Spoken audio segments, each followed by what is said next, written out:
Nigeria's Center for Disease Control confirms 170 new COVID-19 cases. President Buhari orders payment of ASU lecturers' salaries, decongestion of correctional centers. In international news, hydroxychloroquine, long touted by U.S. President Donald Trump for coronavirus treatment, fails in tests.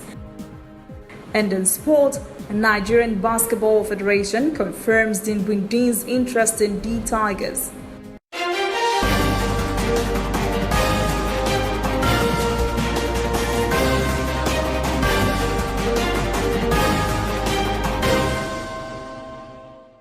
This is ANN News. I am Olajumoke Olatunji. Kaduna State Governor Nasir El-Rufai has recovered from coronavirus. The governor disclosed this in a series of tweets on his official Twitter handle. El-Rufai says after 4 weeks of observing a strict medical regime, he is twice now tested negative to the virus. Nigeria's Center for Disease Control has confirmed coronavirus cases in the country have climbed to 782, with a single-day record of 117 new cases. Lagos has the highest number, with 59 new cases, followed by Nigeria's capital city, Abuja, with 29. Kano recorded 14 infections. 6 new cases were confirmed in Borno, 4 in Katsina, 3 in Ogun State, and 1 each in Rivers and Bauchi states.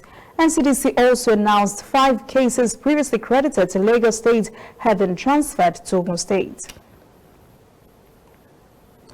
Governor Abdullahi Ganduje says is worried about the continued rise of COVID-19 cases in Kano State, with the latest figure standing at 73. The governor is now asking for financial support from the federal government to curtail the spread of the virus in his state. Ganduje says based on the size of his state, Kano needs more support at this point than Lagos State. He cites lack of funds as the major challenge facing the state at this time. Kano State health workers are also complaining about inadequate provision of basic amenities and facilities to efficiently manage the pandemic. The governor has also asked for an investigation into the cause of strange deaths happening in the state. 40 persons were reportedly buried at Dandolo Cemetery since the declaration of the lockdown. The Lagos State government has announced a 5-fold increase in state health workers' hazard allowance to 25,000 naira. Governor Babajide Sanwo-Olu says this is in appreciation of the daily hazardous exposure of all frontline health officers to the deadly virus. President Muhammadu Buhari has approved an immediate payment of February and March salaries to federal universities lecturers who are yet to register in the Integrated Payroll and Personal Information System. Minister of Labour and Employment Chris Ngige has directed the Accountant General of the Federation to effect the payment urgently to cushion the effect of this lockdown period. In another development, the President also directed Nigeria's Chief Justice, Mohammed Tanko, to oversee a speedy dispensation of justice and decongestion of correctional centers across the country. President Buhari says all state chief judges must embark on immediate visits to all correctional centers within their respective states to identify and release inmates who have spent 6 or more years in custody. Also included are inmates who have no confirmed criminal cases, old and terminally ill inmates. The President says this is in line with the United Nations call for all countries to, quote, consciously reduce the population of prison inmates since physical distancing and self-isolation in such conditions are practically impossible. There are deep concerns among internally displaced persons in the northeastern region of Maiduguri over the spread of the coronavirus as it becomes so overwhelmed and cramped with thousands of displaced persons. Many internally displaced persons are now said to be hit by severe hunger. Deji Badmus tells us how bad it is. It's one of the slum communities that has been badly affected by the COVID-19 induced lockdown. Majority of the residents of Pigba community, right in the heart of the Nigerian capital Abuja, are extremely poor.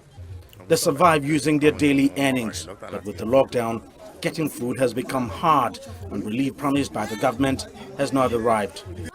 But one non-governmental organization is stepping in to help.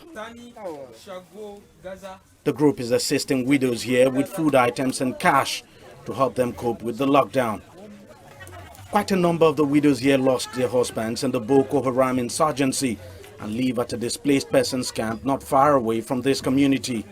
Most of the IDPs are not going to work, and then even most of them don't even have a job. So just imagine the breakdown, the kind of pains they'll pass through, the kind of hunger they'll pass through. So we decided to come on, okay, we want to distribute these food items to them to help relieve them of hunger. When you give out the food items, not just one family is going to benefit from it. It's more than, actually it's going to be more than 200, but let me just approximately we have reached out to 200 families. God answer our prayer. So I'm telling to a good Nigerian government. God has answered our prayers. The Nigerian government should learn from this kind gesture of Unique Stars Foundation. There are not many organizations like this one. They think a lot about our welfare at this period of the lockdown, and that's why they came to give us these gifts. Their conscience cannot leave them. That is why they say they should come and see us. But in the IDP camp, many still face a daily struggle to feed. This lockdown has created a big problem for us, in the sense that we can't move to any here. People who want to donate to us cannot move to come to reach us. So our own case is precarious. Our story is unpalatable.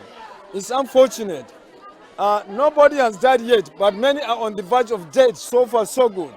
Only about 3 or 4 individuals and NGOs reach out to us since before the lockdown and until today. Please come and see us. We are hungry, we are thirsty, we are in need. Our children are crying. No food, no money whatsoever. The Minister of Humanitarian Affairs and Crisis Management should please reach out to us. These are desperate times for the displaced persons, but the government has said it will scale up its relief distribution so as to reach more places like this IDP camp. For now, non-governmental organizations are filling the void, but there's only so much that they can do. Coming up, African stories. South African president unveils $26 billion COVID-19 recovery package. And later, international news. Chloroquine, long touted by U.S. President Donald Trump for coronavirus treatment, fails in test.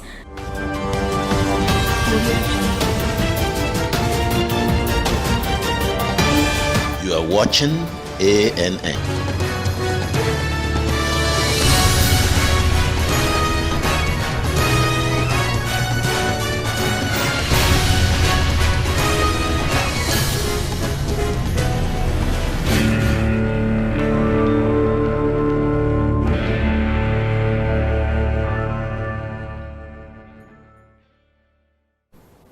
Welcome back. This is ANN News. South African President Cyril Ramaphosa has announced a $26 billion package to help citizens cope with the economic impact of COVID-19. The president said in a nationally televised address on Tuesday that the extraordinary budget will help in curbing hunger and social distress being experienced by South Africa's poorest citizens as a result of the coronavirus pandemic. The president also said those families across the country should expect 250,000 food parcels in the next few days. He also promised increased financial grants for child support and unemployment benefits. President Ramaphosa said the program amounts to 1/10 of the country's gross domestic product. South Africa began a strict lockdown in late March. Ramaphosa said he will announce a plan on Thursday on easing the lockdown. He also said the government will reopen the economy on a risk adjustment approach. The country has more than 3,400 confirmed COVID-19 cases and 58 deaths.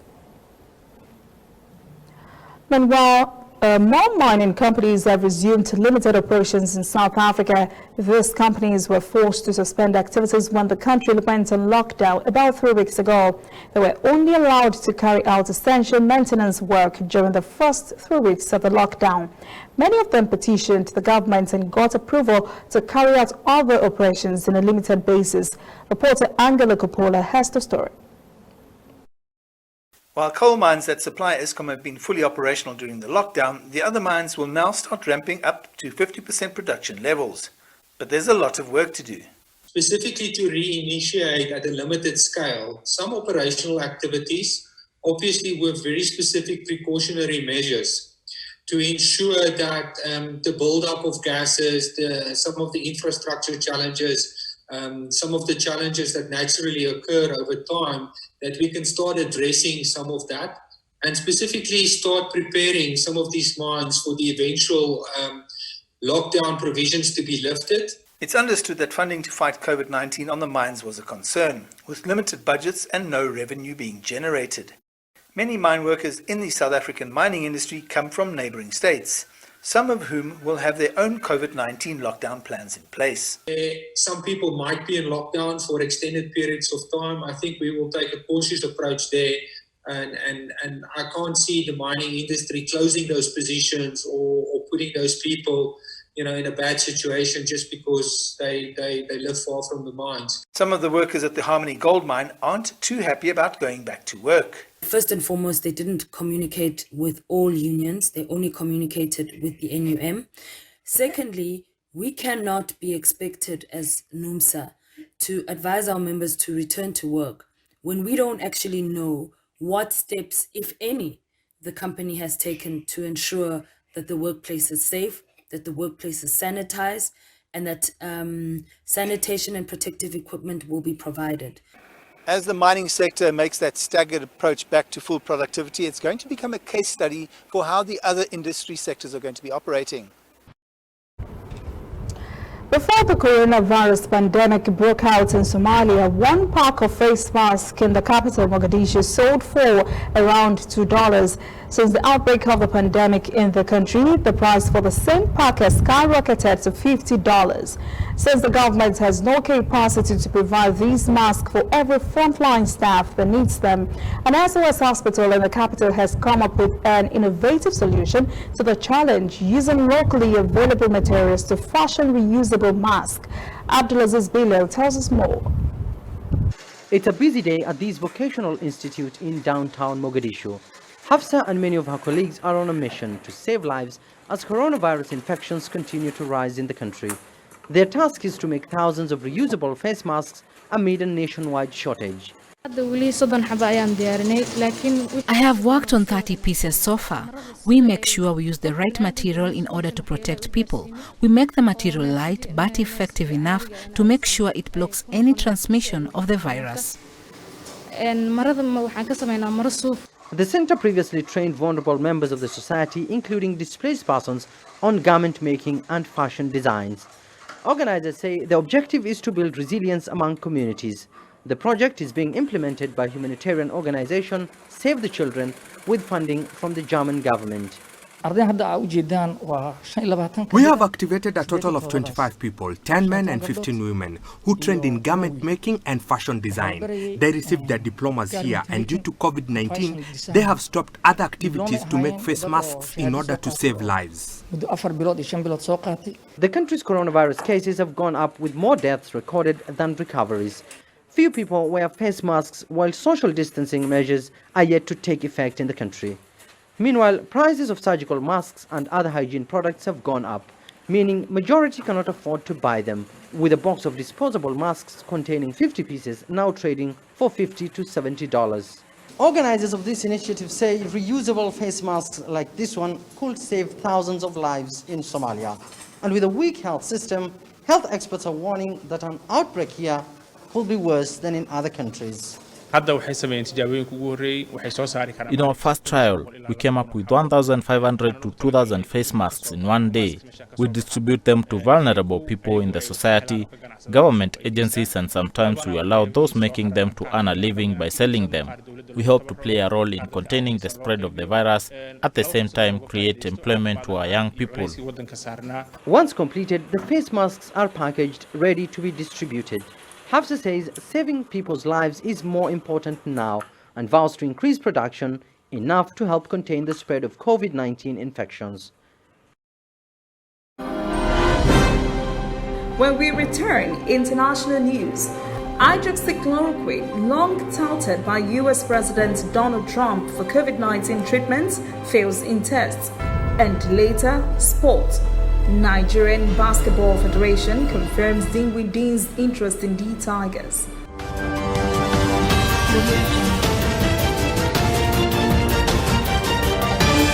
You are watching ANN. Somewhere in the world, every second of the day, news is happening. And of course, Nigeria is bustling with news day and night. That is why ANN doesn't sleep. Our eyes are peeled, wide open, so no story escapes our radar. We stay abreast of world events and happenings at home. We keep you up to the minute in the world of sports. We give you information to stay on top of your investments and all the hard facts you'll need to navigate your day. If you miss us on air, you can keep up to date on our website and on our social media platforms, Twitter, Instagram, and Facebook at ANN Africa TV. We are ANN, Africa News Network. We do news right in a truly African spirit. Welcome back. This is ANN News. For quite some time now, U.S. President Donald Trump has been touting the effectiveness of hydroxychloroquine in the treatment of coronavirus. He called it a game changer in the fight against the pandemic. But the old malaria drug was evaluated in a study in the U.S., and the result was a disappointing failure of the drug against COVID-19. The study found hydroxychloroquine provided no benefit and could potentially place COVID-19 patients in a high risk of death. As it stands, COVID-19 has no remedies and no medicines. Data from the U.S. Veterans Health Administration, the agency that oversees all veterans hospitals in the U.S., showed that 28% of the 97 patients that received hydroxychloroquine along with standard care died. Only 1/10 of the 158 patients who did not receive the drug died. The death rate increased to 22% among the 113 patients that received hydroxychloroquine along with the antibiotic azithromycin.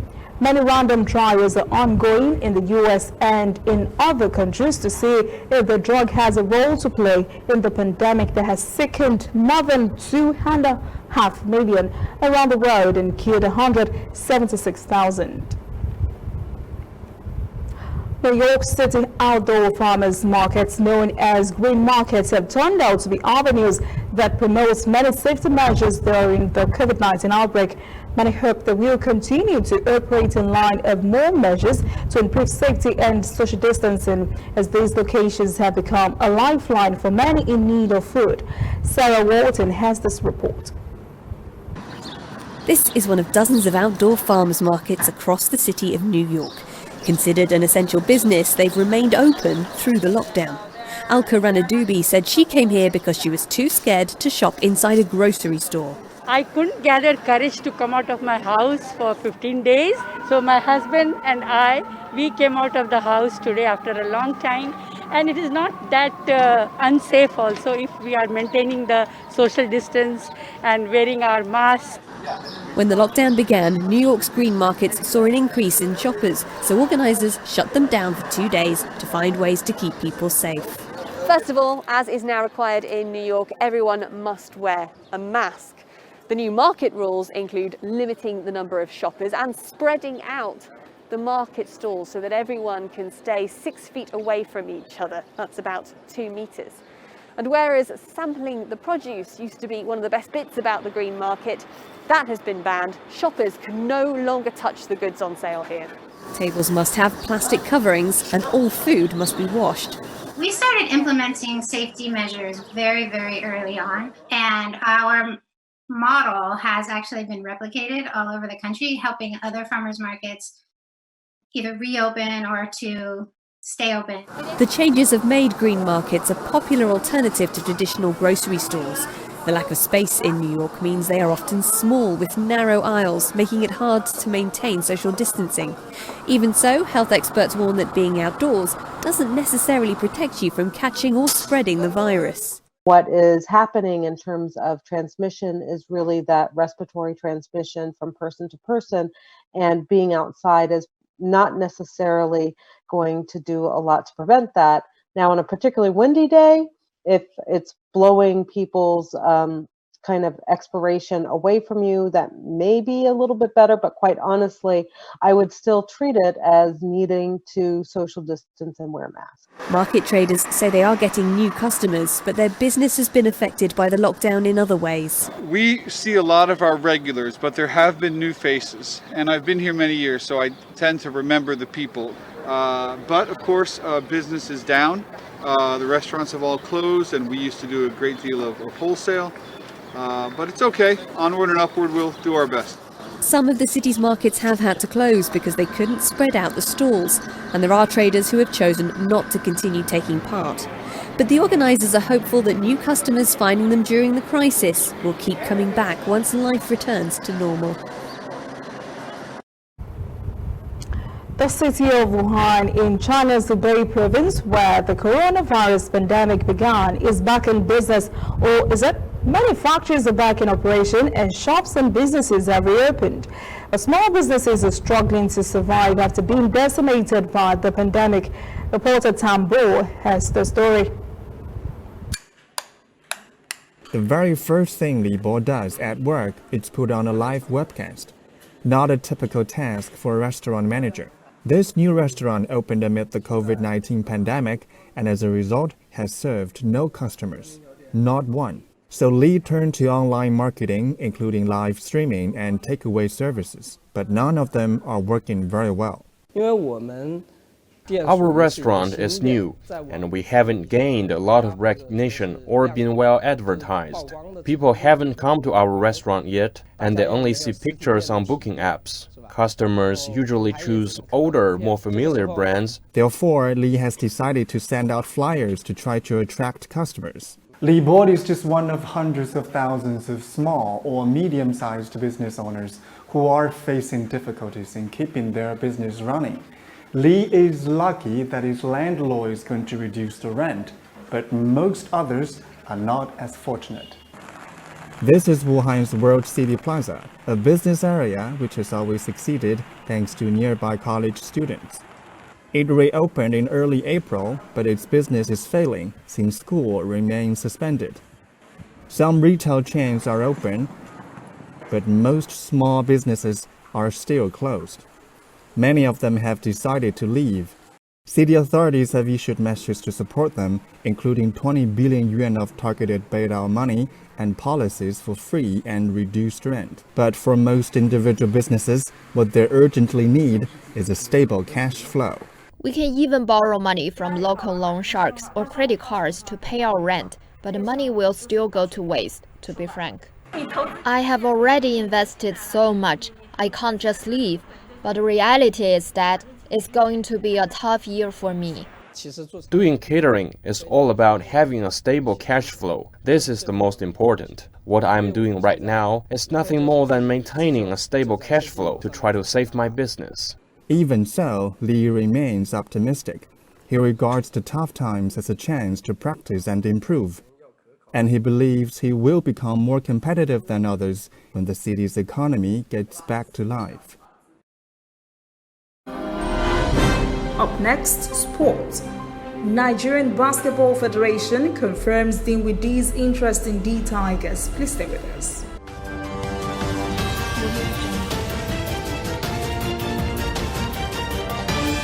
You are watching ANN.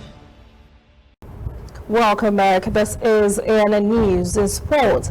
Officials of the Nigerian Basketball Federation have confirmed Brooklyn Nets guard Spencer Dinwiddie is interested in wearing the Nigerian jersey in the Olympics. Dinwiddie revealed his intention to get a Nigerian passport so he would be eligible to play for the country next year.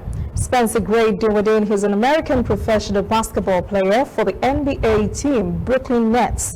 He played college basketball for the Colorado Buffaloes and earned first-team All-Conference honors in the PAC-12 as a sophomore in 2013. A Dutch Football Association says it has no intention of continuing the Eredivisie season. Ajax and AS Alkmaar are leading the Dutch top flight levels on points after 26 games. Dutch football's governing body says it will seek UEFA's advice before making a final decision. Eredivisie's club will meet on Friday to discuss the consequences of such a decision. That is in the news this evening. Thank you for joining us. For details on these and other stories, visit our website, annafrica.news. Conversation continues on our social media platforms, Twitter, Instagram, and Facebook at ANN Africa TV. I am Olajumoke Olatunji. Remember, coronavirus is real and it kills without regard for class or creed. Stay at home and be safe. Have a pleasant evening.